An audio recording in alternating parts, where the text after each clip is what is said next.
बाळांनो, तुमच्या आयुष्यात येत असलेली ही विघ्ने, ही संकटे म्हणजेच तुमची परीक्षा असते.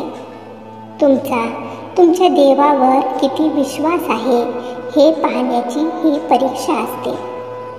ज्याचा त्याच्या देवावर पूर्ण श्रद्धा, विश्वास असतो, तो कितीही विघ्ने आली, संकटे आली तरी त्या संकट काळात तो तरून जातो.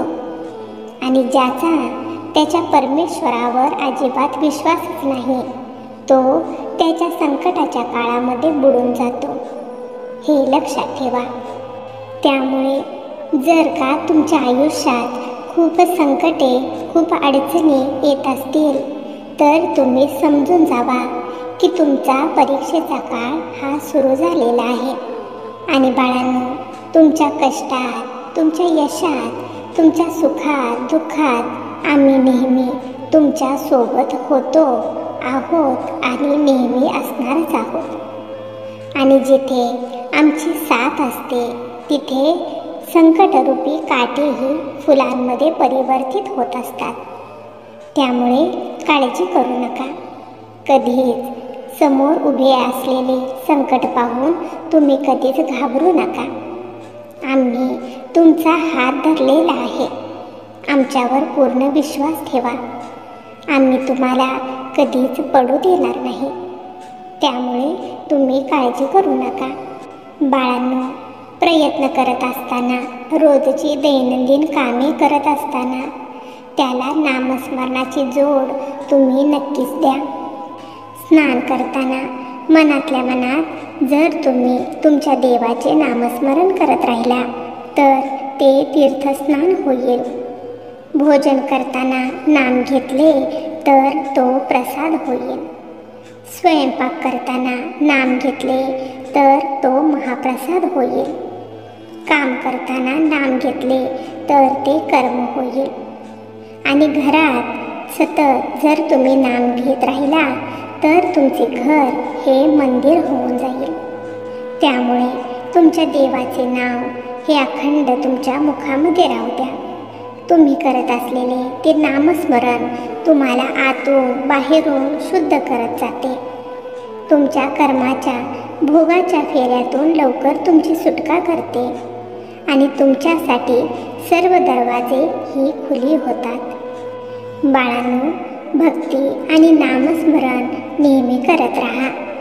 देवाचे नाव नेहमी घेत राहा. नामस्मरणाने मन शांत होत असते, दुःख कमी होत असते आणि तुमची आत्मा ही शुद्ध होत असते. त्यामुळे नेहमी नामस्मरण करत राहा. बाळांनो, भूतकाळात नेहमी अडकणे हे दुबळेपणाचे लक्षण असते आणि त्यातून बाहेर पडणे हे मानसिक सामर्थ्याचे प्रतीक आहे. त्यामुळे भूतकाळात जो अडकतो तो आहे तिथेच राहतो आणि जो भूतकाळाकडे पाठ करून भूतकाळातील वाईट आठवणींना त्याची शक्ती बनवून पुढे जातो, तोच त्याचा मार्ग हा सुखकर बनवतो. हे लक्षात ठेवा. त्यामुळे आमच्यावर तुम्ही पूर्ण विश्वास ठेवा आणि प्रत्येक क्षणाला नवीन प्रयत्न करत राहा. यश तुमचेच असणार आहे. कष्ट करताना कधीच आळस करू नका. तुमचे काम सतत करत राहा, पण फळाची अपेक्षा मात्र तुम्ही कधीच ठेवू नका. जे मिळेल ते तुमच्या ईश्वराचा आशीर्वाद समजून तुम्ही स्वीकार करा. कारण योग्य वेळ आली की तुम्हाला एवढे मिळेल की मागायला तुम्हाला काहीच उरणार नाही. बाळांनो, एक गोष्ट कायम लक्षात ठेवा. सर्व गोष्टी या आपल्या मनासारख्या झाल्याच पाहिजेत हा आग्रहच माणसाच्या सर्व दुःखाचे कारण ठरत असतो. हाताची पाचही बोटे ज्याप्रमाणे सारखी नसतात, अगदी तसेच प्रत्येकाचे विचार करण्याची, राहण्याची, जीवन जगण्याची पद्धतीही वेगवेगळी असते. जर तुमच्या मनासारखेच सर्वांनी वागावे, तुमच्या मनासारखेच सर्व घडावे असा जर तुम्ही हट्ट करत असाल, असे जर तुम्हाला वाटत असेल तर तिथे वाद होण्याची शक्यता जास्त असते. पण जिथे समजूतदारपणा, जिथे समंजसपणा येतो तेथे वाद हा निर्माण होतच नाही. वाद न करताही गोष्टी साध्य करता येऊ शकतात आणि काही वेळेस गोष्टींकडे दुर्लक्ष करणे देखील शांतता राखू शकते. हे लक्षात ठेवा. बाळांनो, आयुष्यात जे जे लोक आपल्याला भेटत असतात त्यामागे काही ना काहीतरी हेतू हा असतोच. काही जण आपली परीक्षा घेण्यासाठी येतात, काही जण आपल्याला काहीतरी शिकवून जातात, काही लोक आपल्याला फसवून जातात, तर काही लोक आपल्या आयुष्याची विस्कटलेली घडी पुन्हा बसवण्यासाठी कारणीभूत ठरतात. जे कोणी आपल्याला भेटतात, आपल्या आयुष्यात येतात, मग ते मनुष्य असो किंवा पशुपक्षी असो, त्यांचा आपल्या ह्या जन्माशी किंवा आपल्या मागील जन्मांशी संबंध असतो. ते त्यांचे कर्म फेडण्यासाठी आपल्या आयुष्यात येत असतात. हे लक्षात ठेवा. आणि त्यामुळेच बाळांनो, तुमचे आणि आमचे तुमच्या अनेक जन्मांपासूनचे ऋणानुबंध आहेत आणि त्यामुळेच तुम्ही तुमच्या या जन्मात देखील आमच्या सेवेमध्ये आलेला आहात.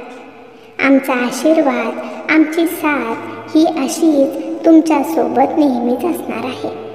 त्यामुळे तुम्ही काळजी करू नका. आम्ही कधीच तुम्हाला एकटे सोडणार नाही. तुमचा हात आम्ही कधीच सोडणार नाही. तुम्ही निश्चिंत राहा. बाळा, तुझ्या या आईवर जर खरंच विश्वास असेल तर स्वामी माऊली लिहायला विसरू नकोस.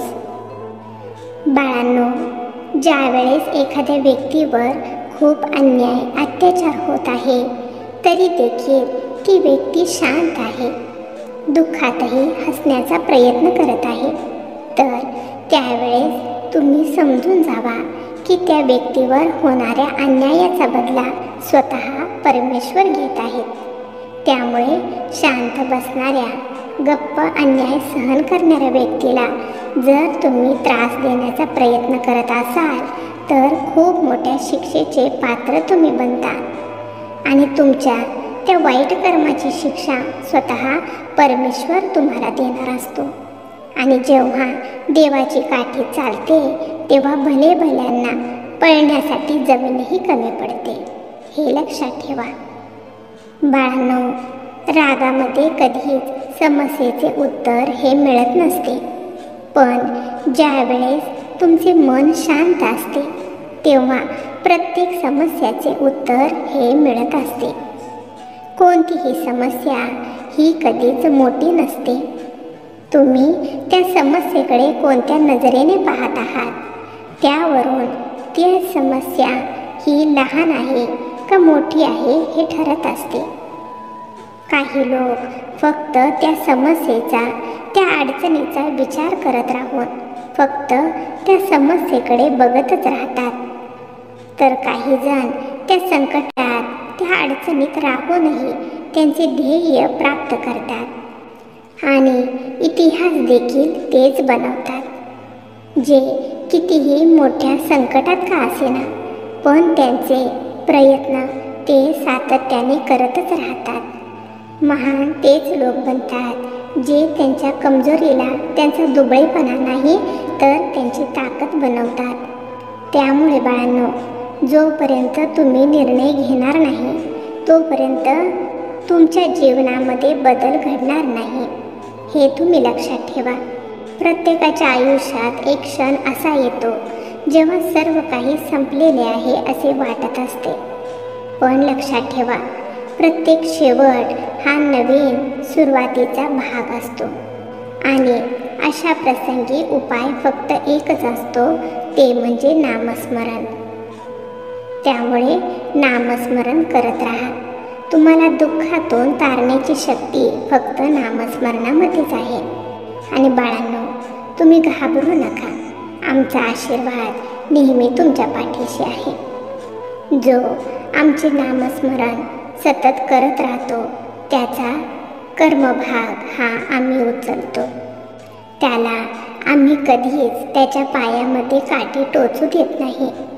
त्यामुळे तुम्ही फक्त तुमच्या स्वतःवर आणि आमच्यावर पूर्ण विश्वास ठेवा आणि पुढे पाहून चालत राहा.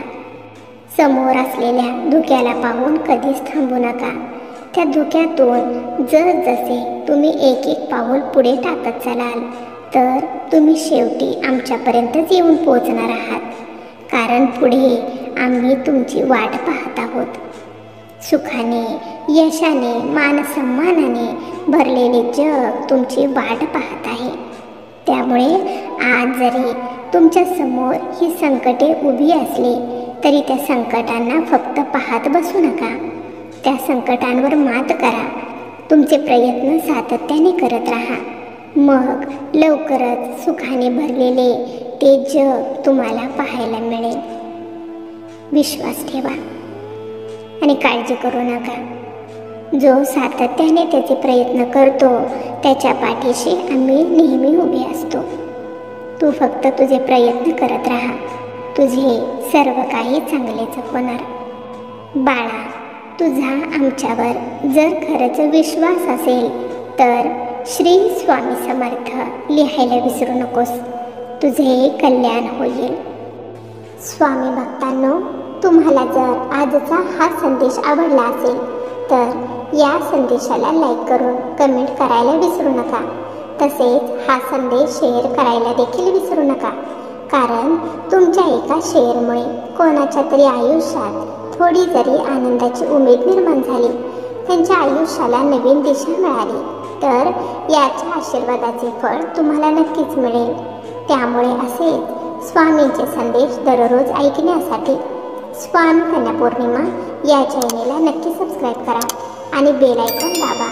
त्यामुळे नवीन व्हिडिओचे नोटिफिकेशन लवकरात लवकर तुमच्यापर्यंत पोहोचेल. स्वामी भक्तांनो, आपल्या या चॅनेलला तुमच्या मिळत असलेल्या प्रेमाबद्दल आणि विश्वासाबद्दल तुम्हा सर्वांचे मनापासून खूप खूप आभार. असेच तुमचे प्रेम आणि आशीर्वाद नेहमी मिळत राहू आणि त्याचबरोबर तुमच्या सर्वांच्या आयुष्यात सुख समृद्धी लवकरच येऊ. तुमचे सर्व स्वप्ने लवकरच पूर्ण हो. आपल्या स्वामींचा कृपा आशीर्वाद नेहमी तुमच्यावर बरसत राहो हीच स्वामीचरणी प्रार्थना करते. चला तर मग सर्वांनी आनंदी राहा. आपली आणि इतरांचीही काळजी घ्या.